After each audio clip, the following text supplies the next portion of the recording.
Welcome to Money Matters TV. My name is Paul Mitchell. I'm a commercial banker. I'm your host for this show, and I'm joined by my co-host, John Mason, who's with a company outfit called Seeking Alpha. John will tell us a little bit about what that means, and then we'll have a little discussion about what's going on and how you too can seek alpha. John, what does Seeking Alpha mean? Seeking alpha means that you're looking for really value investments.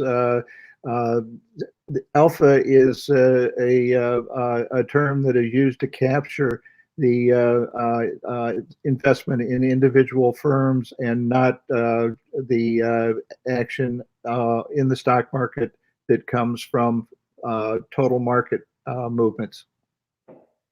Seeking Alpha is also the largest blog aggregator in the world in terms of finance and economics writing. Oh, okay. But Huffington Post is still the biggest blog aggregator of all kinds, I guess. Not too much in the finance world, though. Well, John, let's go back to the finance world, because that's where you've been in for the last 30, 40, maybe 50 years or so. Oh, just touching about some international impacts that we've been reading about, that type of thing. I hear like Argentina is worse than ever. I mean, 20 years ago, it had inflation of, I don't know, 65%. What's going on there now? Well, Argentina is kind of at the end of its rope again. It's been in negotiations. It's about $323 billion in bonds that it has coming due. Wow. They've got a May 22nd date in which they have to settle by, or they're going to have to basically deny that they can pay. So this is quite a thing that's hanging over the financial markets now. Wow. Who owns those bonds? Does the U.S. own a lot of those bonds? U.S. investors or what? Well, there are three U.S. investors that are pretty well committed to this particular bond issue. The whole thing. I mean, Argentina has not been in good shape for many years, but the previous president came in and really was pushing some new economic policies and things like that he was really selling, not only in Argentina but also worldwide. Yeah. And as a consequence, even though Argentina has had 8 bond failures or defaults in recent years, 8 of them, and yet was able to convince 3 U.S. Major investment banking groups to come in and help to finance these and sell them worldwide. I see. So they didn't own them, they sell them and make a commission. Well, they still own a bunch of them. Okay. They still they're part of the negotiations that are going on to see if they can reach a settlement. But the economy has really been a disaster. It's not growing, and other debt and the like that is outstanding there is drawing down on it. And right now, they're not paying. And Argentina has come up and said, I mean, the bonds, 100-year bonds, so 100 years, long maturity, and it's got a yield initially around came out around 7.9%. So as you know, over the last 10 years, it's better than most annuities. 9% was a pretty darn good yield, but they had to do that in order to attract people coming in. Ouch. Well, now what Argentina is trying to do is that we can't pay for 3 years. We're trying to reschedule this so that the first payment that you would get back would be in 3 years.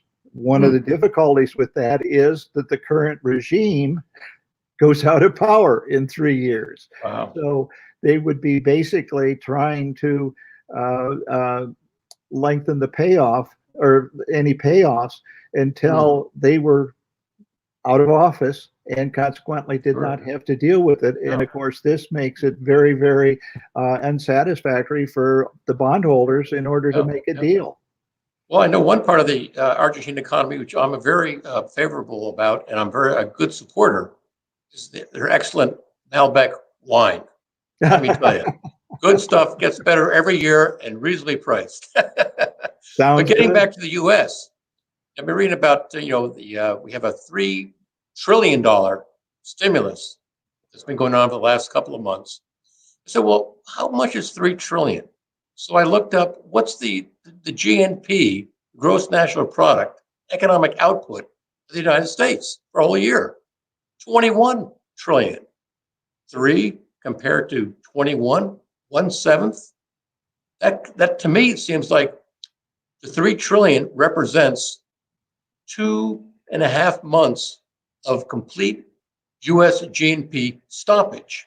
Everybody out of work, nobody making one transaction of any kind. And I read it's only been down 5, 10%, unemployment 20%. That's nothing compared to 100% for 2 months, 2.5 months. So what's going on, John? Well, I mean, this is again the effort to try and get money into the economy to help people that are unemployed, that have been laid off, and to help small I businesses know, but and it's other the things amount. like that It's the get back. amount. It represents 2.5 months, 100% of GNP. Yep, yep, and And our country has not stopped at all. that's I right. gather it's 80 to 90% of GNP continues to go on. That's correct. That's correct. But it's still, I mean, you've got a lot of unemployment coming on here. They're going to say they're saying that the second quarter you're going to see the biggest rise in unemployment since the Great Depression. So you've got a lot of economic misery that's potentially coming along, and so to get money out there and trying to get things going, and then you talk about $3 trillion. The Fed's balance sheet has increased by $2.5 billion. Billion? Sorry, $2.5 trillion Brilliant. since February 26th of this year. So it's going through a substantial rise. And of course, this is one of the things that the government has, the federal government, is that the Fed can buy that and put the money out into the banking I system. know. I'm not an economist. I'm just saying, though, $3 trillion in a 2 month period, when the economy is still 80%, that means the economy should have increased by $1.5 trillion. Well, it tells you how much people are withdrawing from spending. I mean, Well, they nobody's haven't spending. measured that downturn yet. Then apparently. Yes, yeah, yeah. Interesting. And it's affecting everybody. I mean, it's retail sales, as you Yeah. know, is off tremendously. And when you get the cash flow Yeah. not flowing into the retail industry, what do you have happen there? Well, Well, you've got a lot of yeah. retailers that have huge amounts of debt, like J. Crew, and J. Mm. Crew declared bankruptcy on Monday, and there are a lot of other Neiman Marcus is Yeah. on the line right now that people. So, you Yeah. know, you've got a lot of potential failures out there, Sure. defaults and others, and like Argentina. So Yeah. the whole world right now is kind of on the brink of catching up with all the fantastic amount of debt that has been Yeah. issued over the last 10 to 20 Well, John, years. we have a question from one of our viewers that's a little more personal to him than the world economy. Joseph Nance of Philadelphia asks, what is the 30-day rule for buying back stocks? So, John, I know you're not a stockbroker, and maybe you're not even a very big investor that buys and sells stocks all the time at all. But anyway, I thought I'd try to give our viewer the answer to the question because it is kind of a nuance. Terrific. So what it is, the IRS has rules about obviously how you can make deductions and pay capital gains, have capital losses, and that type of thing. And of course, capital losses can be used against all your other income. So if you make $100,000, but you have a capital loss of $30,000, you only pay taxes on $70,000. It can be a very attractive situation. You don't like to lose money, but at least you save taxes. Anyway, what the 30-day rule is that if you sell a stock, okay, and are looking for a capital loss deduction on your income tax.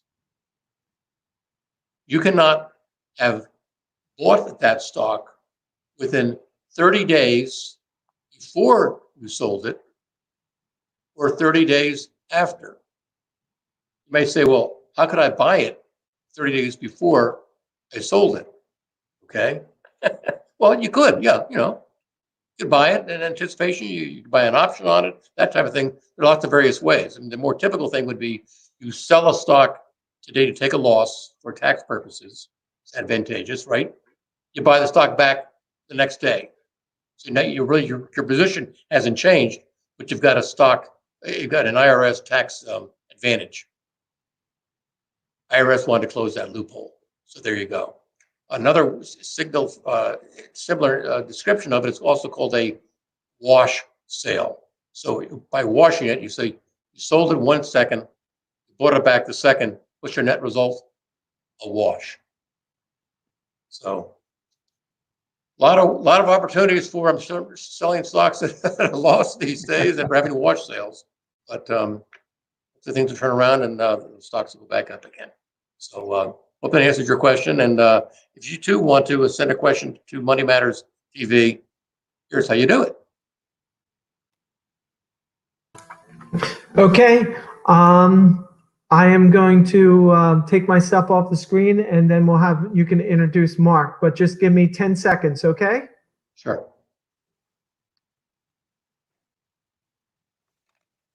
And Paul, you're going to come back in again, okay? Yes.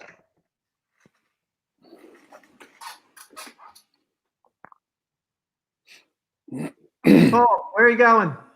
Stay there. All right. Push my head a little bit. All right.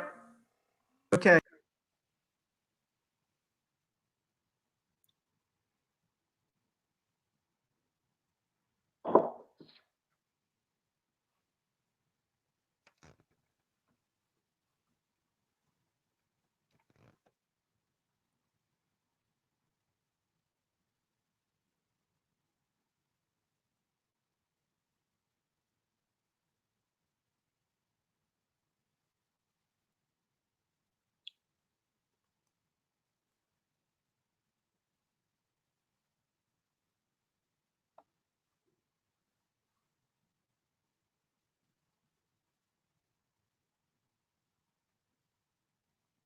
And now I'd like to introduce our featured guest on the show, Mark Roberzik of Chef Recipes. Chef Recipes. Tough way to say it. Yep. Mark, welcome to the show. Thanks, Paul. Appreciate it. So exactly what does that mean and how do I correctly pronounce your last names? To answer the second question first, it's Robarzik. So you were right. Okay. Well, my mother was Jarzabowski, so that wasn't too far off. But so what is Chef's Appease? So Chef's Appease is an online platform where chefs and restaurants can build their own online cookbooks, and they can sell their individual recipes to customers, anyone looking to recreate real meals from actual chefs. So then, customers can build their own cookbooks, one recipe at a time. And then the other thing that we're doing is we're building an online directory of restaurants. And amongst other things, we're providing them with the opportunity to tell their story through video. Cool. So you trying to make money doing this? We sure hope so. Who pays you money? Who's going to pay you money? So the business model, there's a few ways to make money. I mean, the chefs or restaurants are actually selling the recipes, so we take a cut from there. Okay. We also have a lot of opportunities. We literally just launched about a month ago, so there's a lot of opportunities coming up for advertising, just due to the nature of the space. Yep. With recipe sales and restaurants, so on and so forth. Restaurant, kitchen equipment, all like gourmet stuff. Yeah. Right. Mm-hmm. Well, I like the concept. So what's your background? How'd you get into this? So, Good question. My background is actually in finance. So I spent 20 years in finance. 15 of those years I had a mortgage banking business, a boutique mortgage banking business, if you will. We were licensed in 7 states. I had anywhere between 10 and 15 employees at any given time. But, about the late 2000s, I was getting rather burned out from that business. And I had a real fascination for technology. So I had the opportunity right around 2010 to join a startup. And I ended up leaving the mortgage business. And I could tell you the first startup that I joined didn't really work out so well. Yeah. Kind of crashed and burned rather spectacularly. But again, there's a lot of things to learn from a situation like that. So Absolutely. one of them being, I can tell you, one of the things that actually happened was we were outsourcing all of our technology, and we were trying to be a technology company, and that didn't really work out so well. So we were spending a lot of money, and it kind of provided me with the opportunity to take it upon myself. And based on the one product that we were trying to do is to teach myself how to code.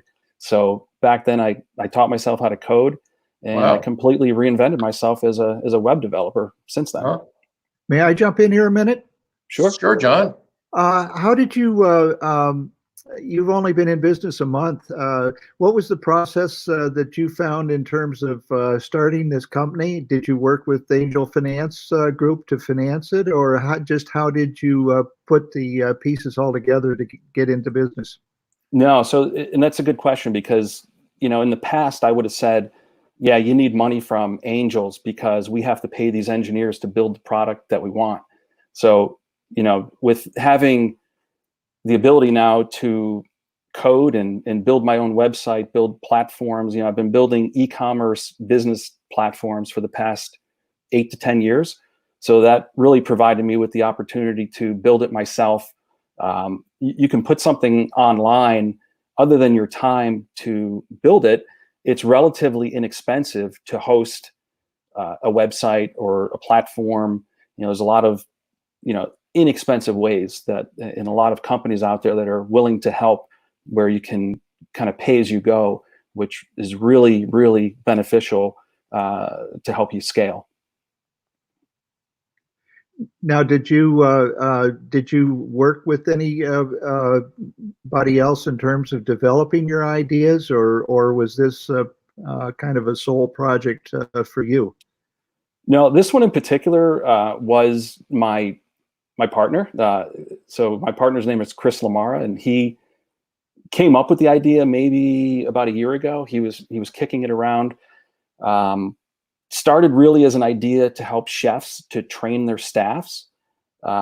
He comes from the restaurant industry, so there's a lot of turnover in the kitchen. So, he thought that if we filmed a chef making dishes on their menu, they could give it to their new kitchen hires, tell them to go home, watch the videos, come back in a week, and then start cooking. But then we kind of realized that, there's value in this to the home cook as well.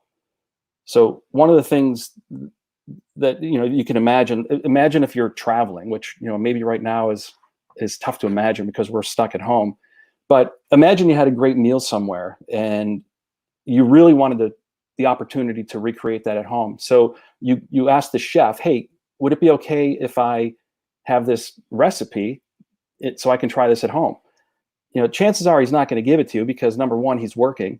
Number two, he probably doesn't have it written down in an extra copy right there. So we kind of thought that this was a problem that could be fixed. And, what we wanted to do was give the chefs, the restaurants, the opportunity to add their recipes, build their own cookbooks, and sell the recipes to maybe, foodies who are looking for a little bit more than, some of the free recipes that you might find online. Well, and your timing is really quite exceptional.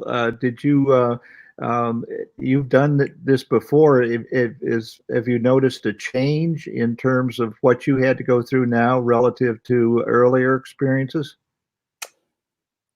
Well, yeah, I mean, just the fact that I have so much more control over, how to build things. If we need something, I can build it right away. in most cases. It's not always, there's a lot to it, but yeah, we were able to pivot, or put on hold the original idea, which was not to sell recipes directly.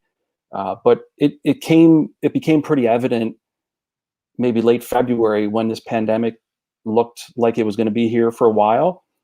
We started thinking, how is this going to affect the restaurant business? How is this going to affect the chefs? And we decided, let's kind of accelerate another idea that we had, which was to provide a platform where they can add their recipes and then sell to either their customers or really open it up to global customers who might be interested in their recipes. Thank you. So if I wanted to buy a recipe from some chef guy, give me a rough idea. How much is that going to cost me? 50 cents, $10, just a degree of scale. Yeah, so we give them the opportunity to price it themselves. I mean, we have certain price points that they're going to choose from. It can be free, or it can be anywhere from $2.49 up to $19.99. Wow. So what do you get for $19? Look at the ingredients and description of a page and a half. Yeah, I mean, I think it depends on the complexity of the recipe. It depends on the ingredients. Maybe the chef's experience. You're tapping into that, so maybe it is a little bit more difficult to make. And he's providing step-by-step instructions on how to make it. Mm-hmm. So how do you differentiate? I mean, I can think of a little bit, but from all these other things on the web, I get a whole bunch of recipe stuff and videos and that type of thing. Chef John, Rachel Ray, and I can look up, Julia Child's stuff, et cetera, et cetera, et cetera. So what's the differentiation? So really, I mean, we're looking to work with real restaurants that you go to, real chefs that cook those meals. So, kind of with my imagine you've traveled somewhere story, imagine I'm from Kennett Square. So let's say I go to a certain restaurant that has Tallulah Garden. There you go. So say we go to Tallulah's Table. So anyways, imagine they had a great mushroom soup because we're in Kennett Square and you wanted their recipe. And they said, you know what, Paul, I can't give it to you right now, but you can go online to Chef's Appease and you can purchase it. And in the meantime, you're supporting me when you can't be here. Okay. Sounds interesting. So in your venture here, have you taken on any investments? We have not. So far, we've bootstrapped everything, and we'd like to continue bootstrapping as long as possible. But, again, if the opportunity comes along where it's going to help us accelerate our marketing efforts, our hiring efforts, then, I would certainly be open for discussions. Mm-hmm. I've been down that road before, and, it's not always the best thing, but when there's a need there and if the business is going in the right direction, I think that it really makes sense. Sure. And the right people. Right. So what's your take on the restaurant industry today? I mean, all kinds of stuff about it. Yeah. So there's a few things. I mean, number one, I love how so many restaurants have figured out a way to offer the takeout only and stay open for their customers. I mean, that's a great thing, to keep the lights on. The second thing I'm seeing a lot is that you're seeing people on social media really wanting to support their local restaurants. Yep. And they want to buy gift cards, which is great and well-meaning. But one thing that I worry about is once the restaurants open back up, now they have a debt, so to speak, that they have to honor to a whole slew of customers coming in using gift cards and to pay for their meals. So that may lead to a longer recovery period for the restaurant. So, we're looking at what we're offering is, hey, look, this is a sale. You're getting that now. You don't have to repay anything. And, you're getting value. I guess one other, right. And then one other thing is, like we talked about earlier, is this is a time for change. Like necessity is the mother of innovation. Mm-hmm. I believe that owners that look for alternative avenues of revenue will be ahead of the curve. Yeah. This is not a time to be stubborn with the old ways of doing things. Mm-hmm. And we're not here to say that we're the answers to all of your problems, but we're simply hoping to provide a new revenue stream for the restaurants and chefs, maybe in a way that's never been available to them before. And it opens their customer base from a local one to more of a global one. Well, as I said to you before, Mark, this to me,